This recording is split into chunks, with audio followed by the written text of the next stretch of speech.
के वरिष्ठ अधिकारियों से प्रधानमंत्री की मुलाकात। सीडीएस अनिल चौहान पीएम को दे रहे हैं जानकारियां। सीडीएस अनिल चौहान बता रहे हैं कि तमाम चीजें क्या हुई और उनका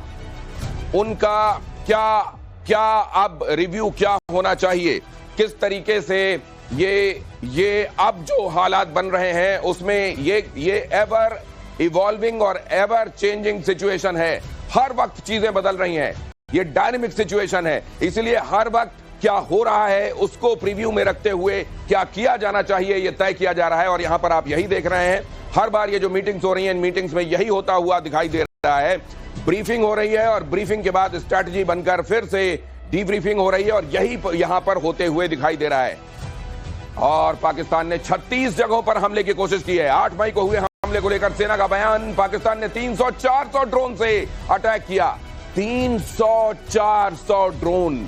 आप सोचिए जिस वक्त ये ड्रोन भेजे गए होंगे, और यहां तो स्वार्म टेक्नोलॉजी का भी इस्तेमाल किया गया है। स्वार्म टेक्नोलॉजी मतलब एक साथ बहुत सारे ड्रोन्स को भेज देना ताकि एयर डिफेंस सिस्टम जो है वो कंफ्यूज हो जाए, इतने सारे टिड्डी दल की तरह ड्रोन वहां पर आ जाएं, जिसको स्वार्म अटैक कहते हैं ड्रोन का, कि फिर उसको एयर डिफेंस को समझ पाना, इंटरसेप्ट कर पाना, एंगेज कर पाना, नष्ट कर पाना मुश्किल हो जाए। लेकिन हिंदुस्तान का सुदर्शन चक्र, हिंदुस्तान का अभेद्य एयर डिफेंस सिस्टम जिस तरीके से न सिर्फ मिसाइलों को, आपको दिखाऊंगा किस तरह एक मिसाइल वो जो कहते हैं कि बियॉन्ड विजुअल रेंज है, एयर टू एयर मार करती है, वो कैसे भारत में धराशायी पड़ी हुई थी वो आपको दिखाऊंगा किस तरीके से पाकिस्तानी ड्रोन के टुकड़े, असल में पाकिस्तानी ड्रोन नहीं टर्की के ड्रोन पाकिस्तान ने उधारी में जो लिए हुए हैं वो भारत की धरती पर बिखरे हुए दिखाई दे रहे हैं। मेजर गौरव आर्या मेरे साथ जुड़ने वाले हैं, एयर वाइस मार्शल पीके श्रीवास्तव मेरे साथ बहुत जल्दी यहाँ स्टूडियो में होंगे, जो आपको बताएंगे हालात की तर्जुमानी, जो आपको बताएंगे जो हुआ वो क्या हुआ है, क्यों हुआ है, और जो होने वाला है वो क्या अनफोल्डिंग है। ये एवर चेंजिंग ये जो डायनेमिक सिचुएशन है इसमें क्या अनफोल्ड होने वाला है, हम सब ये जानना और देखना चाहते हैं। और आपको आज ये भी बताएंगे कि वॉर फॉग क्या होता है, सेना के इन ऑपरेशंस के दौरान वो धुंध क्या होती है जिसके पार देखना कई बार उन आंखों को और उन एक्सपर्ट्स को भी मुश्किल होता है जिनको सालों साल का तजुर्बा होता है। ये देखिए जरा, 300-400 ड्रोन से अटैक किया गया है। भारत के डिफेंस सिस्टम ने इसको कैसे नाकाम किया है यहां पर आप देख रहे हैं। अगली खबर आपके सामने, पाकिस्तान ने तुर्की के ड्रोन से भारत में हमला किया और ड्रोन के मलबे की अब जांच की जा रही है। समझा जा रहा है कि ये किस टेक्नोलॉजी से बने हुए ड्रोन हैं, कब के ड्रोन हैं, क्या उसी तरीके से जैसे तमाम देश पाकिस्तान को भीख के नाम पर वो सामान दे देते हैं हाईटेक बताकर जो वहां का असल में कबाड़ माल होता है, क्या ऐसा ही कोई ये ड्रोन था या वाकई कोई, क्योंकि आप जानते हैं इस समय दुनिया में जब ड्रोन की बात होती है तो ईरान की बात होती है और टर्की की भी बात होती है। ड्रोन टेक्नोलॉजी के मामलों में इन लोगों ने काफी R&D किया है, तो क्या इस बार ड्रोन के मामले में ये वाकई काफी आगे बढ़े हैं? यहां पर बहरहाल ये जरा ये भी देख लीजिए, ये वही है जिसे आप beyond visual range air to air missile के नाम से जानते हैं। इसीलिए हम कह रहे हैं कि जो मिलता है ना, भीख में मिलता है, उस पर रिलाय नहीं किया जा सकता। जब आप खरीदते हैं, ठोक बजाकर खरीदते हैं, तो आपका माल वो चलता है। मेजर गौरव आर्या, उनके ड्रोन हो या फिर उनकी इस तरह की मिसाइलें जो भारत के खेतों में खेत रहे, इनके बारे में जरा बताएंगे ये क्या है और अब इसको देखने के बाद क्या फैसला ले रहे होंगे, आगे भी इस्तेमाल करेंगे वो? देखिए साहब, ऐसा है कि बहुत कम देश हैं जो चाइनीज माल खरीदते हैं।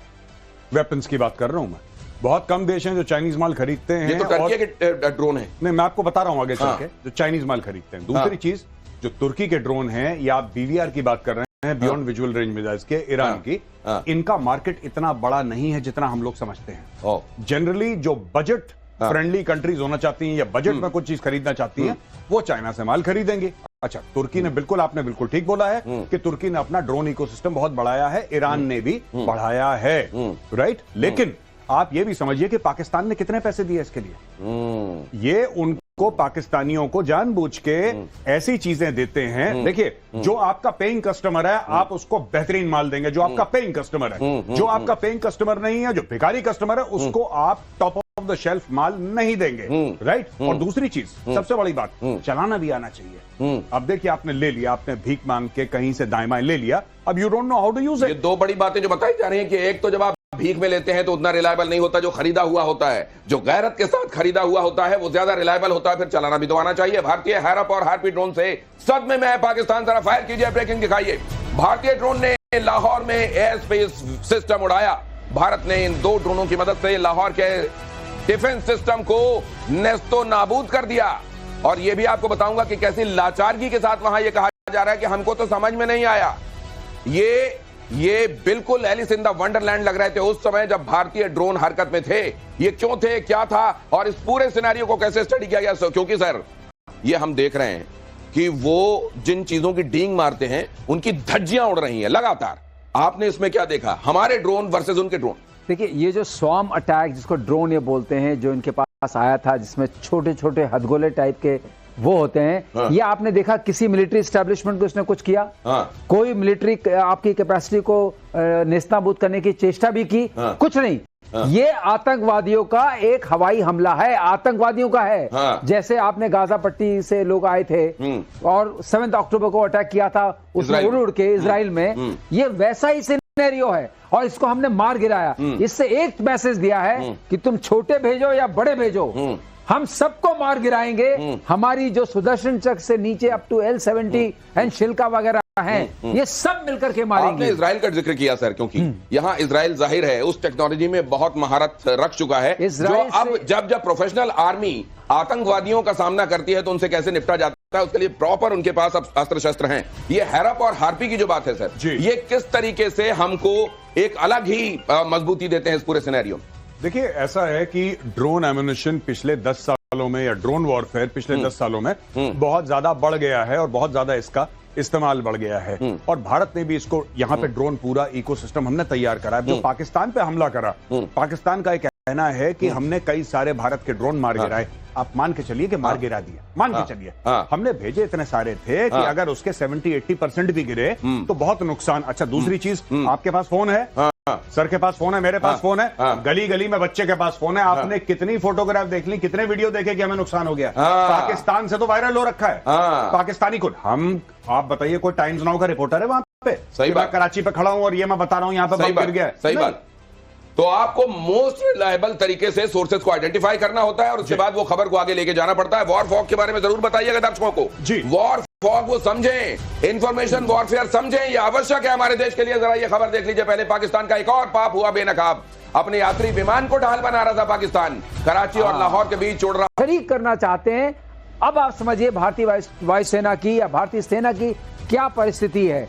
एक ऐसे से लड़ना जिसके लिए उसके मदरसे के बच्चे भी कैनन फॉडर हैं। सर ये आ रहे हैं इस पे, ये खबर, ये बहुत बड़ी खबर है। वो कह रहे हैं कि मदरसे में पढ़ने वाले बच्चे हमारी सेकंड लाइन ऑफ डिफेंस है, बहुत बड़ा। ये देखिए पागलपन की निशानी। एक और आपको दिखाएंगे लेकिन उससे पहले मेजर आ रहे हैं। जी, मैं ये बात आपको बताना चाहता हूं, जो जैसे सर ने बोला, ठीक है, ये टिपिकल हमास की टैक्टिक्स हैं कि मैंने आर्टिलरी, अगर मैं हमास का हूं तो मैंने रॉकेट कहां से, कमर,